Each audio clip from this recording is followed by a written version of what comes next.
Welcome to Stories from the Roof, the podcast that brings you tales from the most unexpected vantage point, rooftops.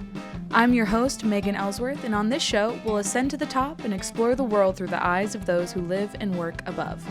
Join us on this unique journey as we uncover the stories, perspectives, and histories of roofing contractors. Let's begin our ascent onto the roof. Hello, everyone. My name is Megan Ellsworth here at rooferscoffeeshop.com, and I am so excited. I am here with Lauren Morley, and this is a Stories from the Roof podcast, so we're going to hear all about her and her journey in roofing. So, hi, friend. Hi, Lauren. How are ya? Hi, I'm good. How are you? So good. So excited to have you on and be here with I'm excited to be here. Woohoo! Okay, well, I'll just have you introduce yourself. Tell us about R3G, your name, and tell us about you a little bit. Yeah. Obviously I'm Lauren, and I'm the president and majority owner of R3G. We're a commercial roofing company based out of Colorado. We focus on multifamily, steep slope, and then low slope commercial. We've been around since 2015, but our parent company's been around since 2008. So we've been in the market for a long time. And yeah, I've been in the roofing industry really for 5 years, but I've been with the company for 10, which I can't believe it's been 10 years. That's a little bit crazy. Yeah, 10 years like a week ago, actually. So, congrats. Pretty exciting. And yeah, right now my focus is almost entirely on roofing. So. Awesome. That's so cool. And you just recently became majority owner and president last year, right? Yeah, in January. Yep. So I was 25% owner for the last 2 or 3 years. And in January, I became 51% ownership of R3G. So. That's so exciting. Yeah. Congrats. Thank you. So how did you get into roofing? Yeah, that's a good question. Well, I was working at a golf course. I wanted to go into golf course management. I got the job there right after high school at 18, and I was still there up until I was like 23. And I like to joke that my dad sniffed weakness because I was kind of reconsidering what I wanted in life and what could provide me kind of the family balance and lifestyle that I wanted. And he really wanted one of his daughters to come and work at the company. So I left, and in 2014, I went to work for my dad. Now, at the time, I was actually focused on our new construction division. So we were building multifamily from the ground up, and I was kind of learning from him. And then we owned a GC company and a roofing company as well that performed work for our new construction. And when my dad approached me about ownership in all of the companies, and he had asked me if I wanted to be partners with someone who I think most of you know, Jason. And the two of us decided to cross-train each other for about 6 months. And at the end of 6 months, we kind of said, well, yeah, we want to own the company, but we don't want to do construction. We want to focus on the roofing company, and we want to focus on GC. And after that, it was kind of all uphill, downhill from there. So the roofing company has been our main focus for the last 7 years now. So I grew up in the new construction world, but just was drawn to the roofing industry. That's super cool. Yeah. I love it. I also love a family business, partial to that. So that's always great. Yeah, our joke is always, I loved roofing because it was the one part of construction I could know more about than my dad knows. I love that. Yeah. That's iconic. So can you tell us a little bit about your career once you started in roofing, and how you kind of got to where you are today? Yeah. I mean, it's been an interesting journey for sure. I mean, when I started getting involved with R3G, I didn't know anything about roofing really. I was pretty intimidated by it. I think having come from construction, I had this perceived notion that it would be a very, misogynistic industry. I was very lucky to get introduced to National Women in Roofing really early on.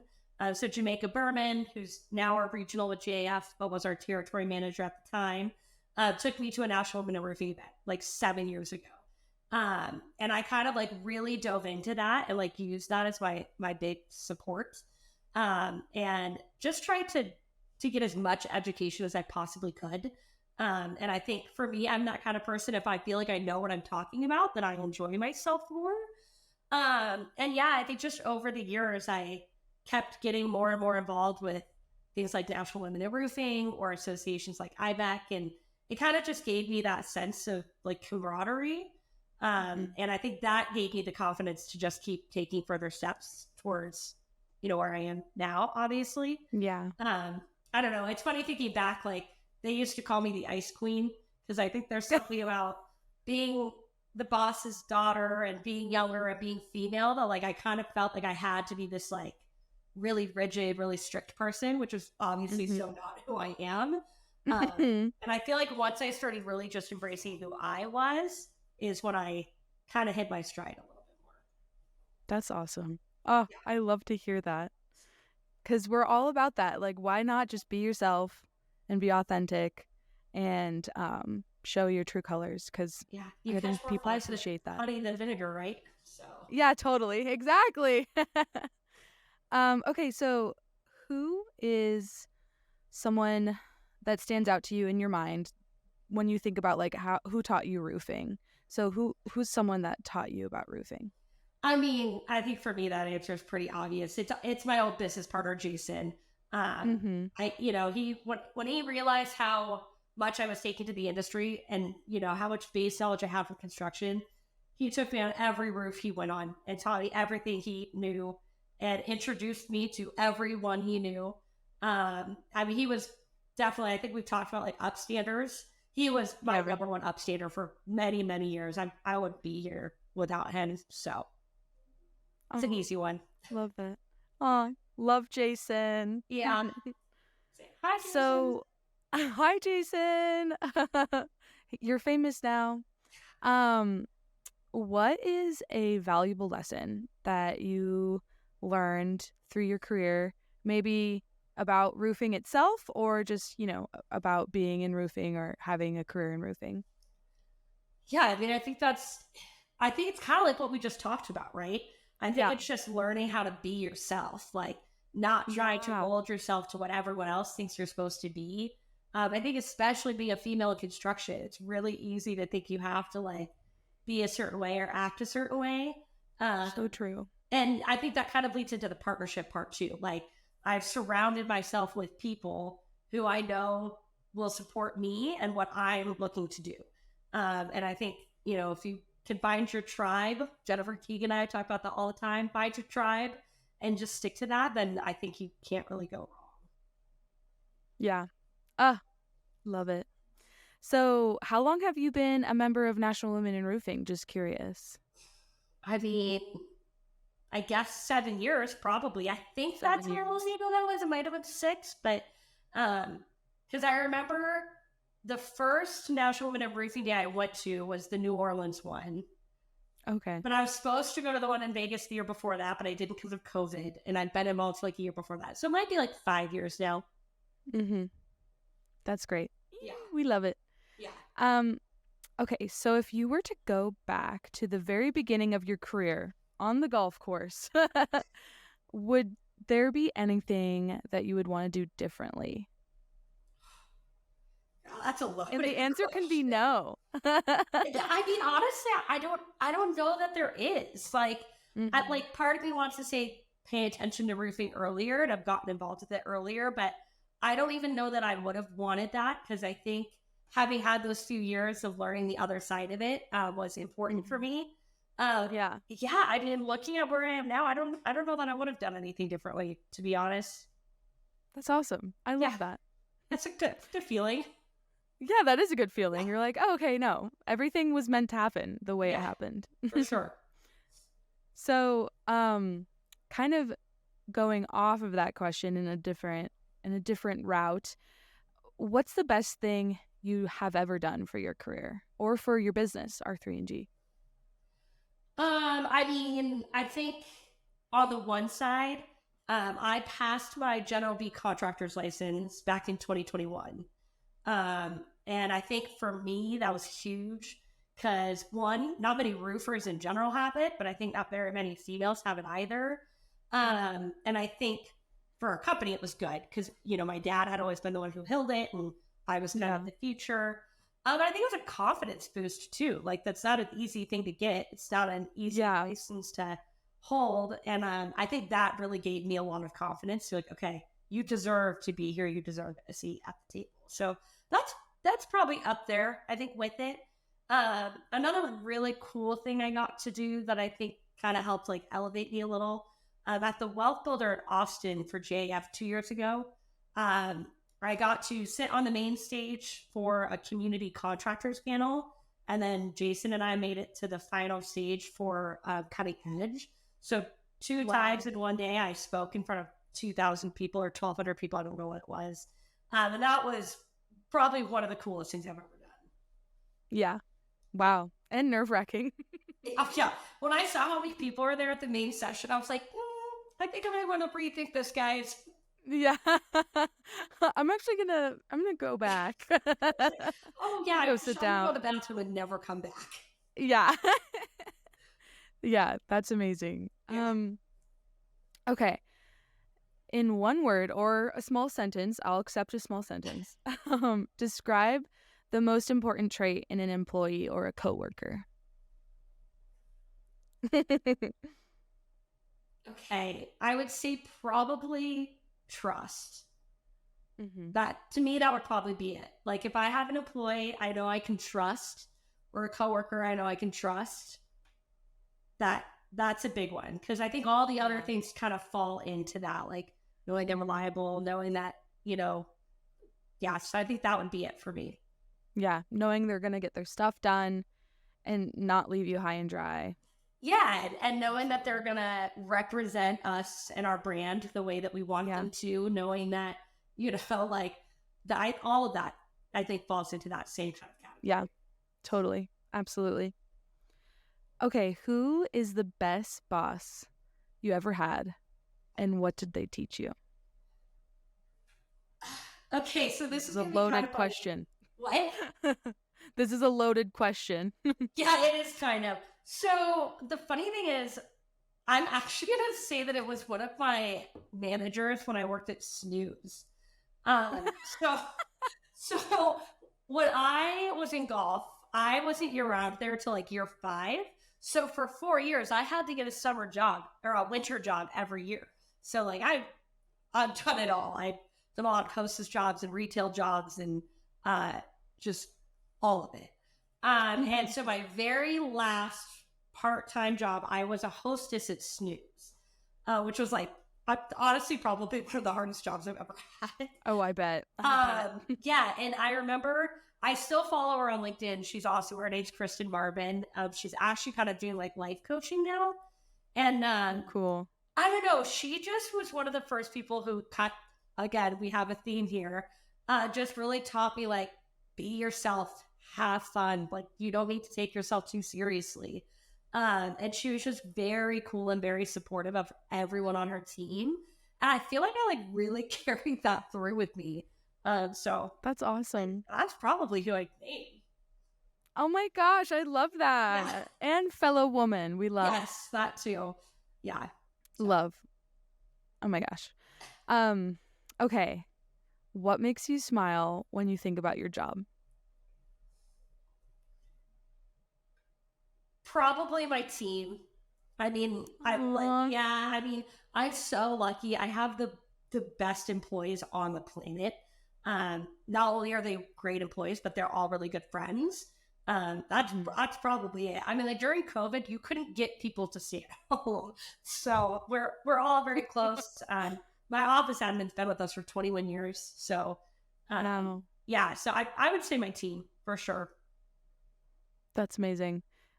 And there's nothing like wanting to go to work in the morning and like seeing your work friends and your team and feeling like it's a second home. That just feels so cozy and comfortable and just yummy. Yeah, I mean, and I think now, like, we're in our new office, and I think the vibe is just so good right now that it's just fun. Like, it's just fun to be here, which is really great. Mm-hmm. When did you move into the new office? The first week of January. That's right. Yeah. That's exciting. Yeah. It's been great. Okay, so kind of, when you hire someone new, is there any advice that you give them when they're starting out in roofing? Yeah, there's probably two ways to answer this, I guess. And I'll say this: I have a tendency, I hire out of the industry a lot. hmm And I think for me, that's because personality traits and a culture fit is a lot harder to find than somebody with roofing knowledge. Like I teach Yeah. that, you know. Yeah. I think our big thing, and especially keep in mind we're commercial. So like I think when Mhm. I first hired people, it's be patient.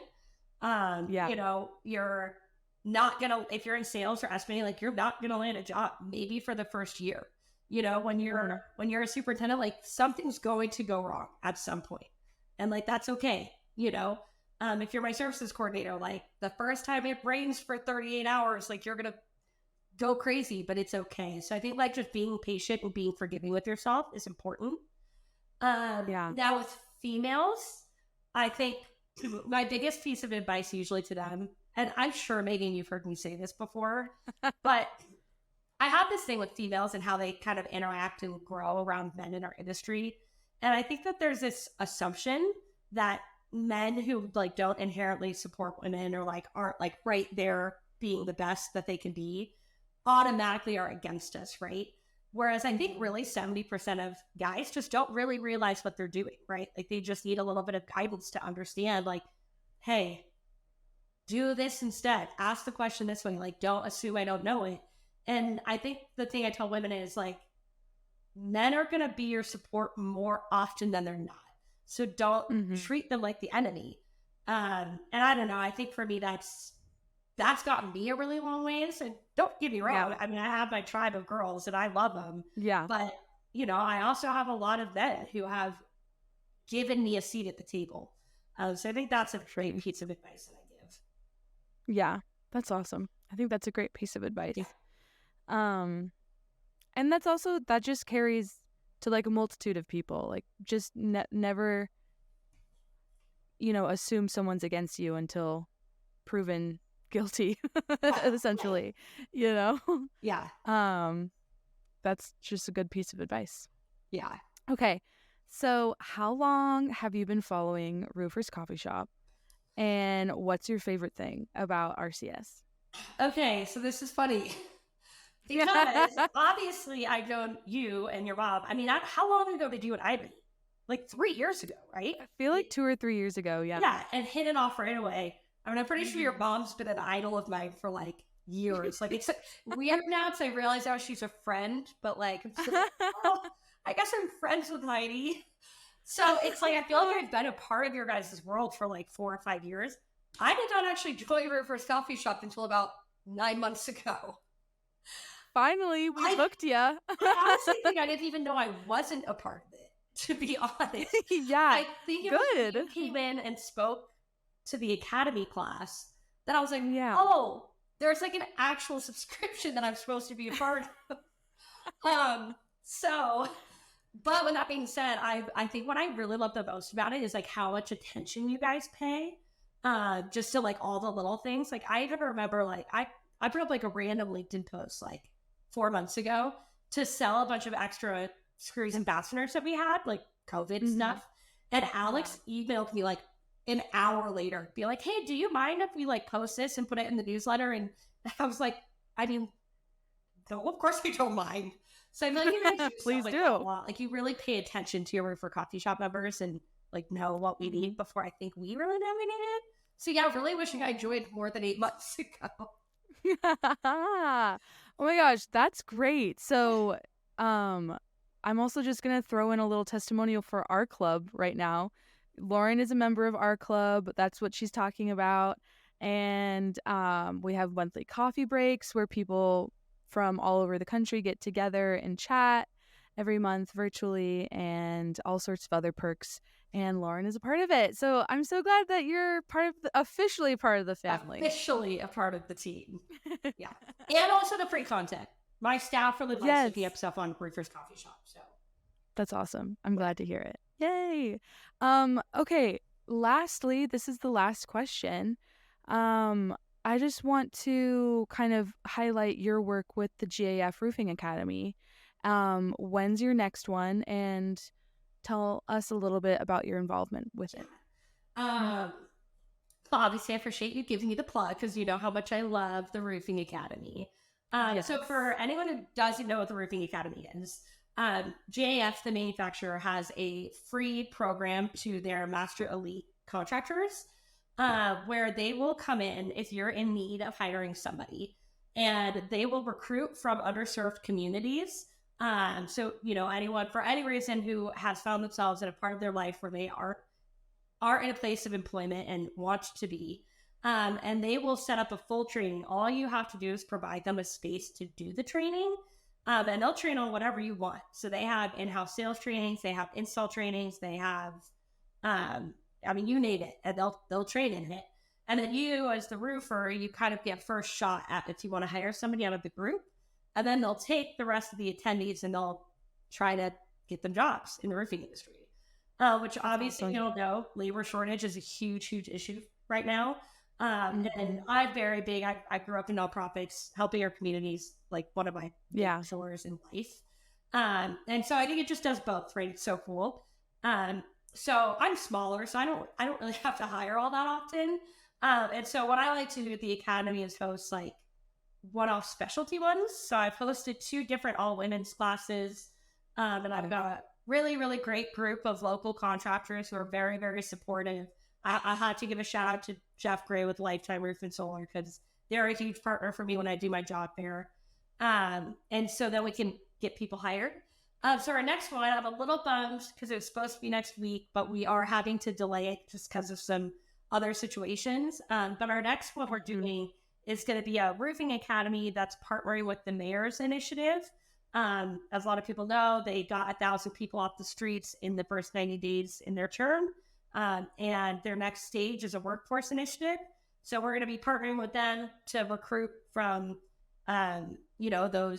those efforts and try to get more people in the roofing industry. Man, it's so cool. And I did go and speak to, I think, maybe your first all women's.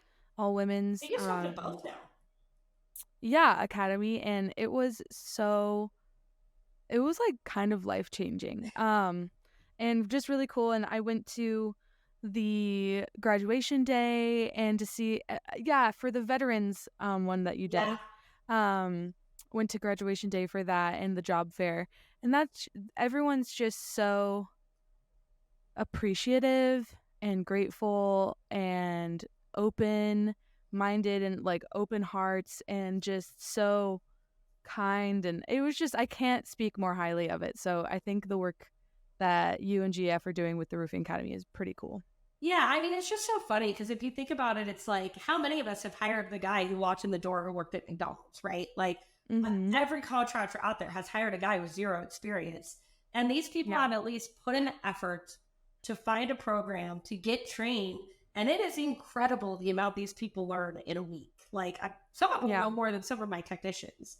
So to me, it's like not only are they putting in the effort, but they already have more knowledge than some people walking in the door. So I think it's just so cool, and it's free. Like you don't pay anything, and if you're doing a regular roofing academy, you don't even have to do the recruiting. Like they do it all for you. Yeah. So to me, it's a no-brainer, I think. But, that's awesome. Well, Lauren, thank you so much for chatting with me and sharing your story. This has been a blast. Thank you for having me. It was great. Yay! I want to mention that today's episode is sponsored by Ruby. They are a great company if you need phone answering services, text answering services. So go check them out. They have a directory on rooferscoffeeshop.com, and they're also based in the Pacific Northwest, so we love them. And again, Lauren, this has been so much fun. R3G also has a directory on rooferscoffeeshop.com. They're an art club member. You should be too. Get on it. What are you doing? And this has been so fun. Thank you for chatting with me. I know this has been really fun. I can't wait to see you again next. I know. Yay. Okay, great. Everyone out there, make sure you are subscribed and follow the podcast so you get notifications next time we upload an episode. And we'll be seeing you next time on Stories from the Roof. If you've enjoyed these unique rooftop stories, be sure to hit that subscribe button so you don't miss a single episode. Go to rooferscoffeeshop.com to learn more. Thanks for soaring with us on Stories from the Roof. We'll catch you on the next one.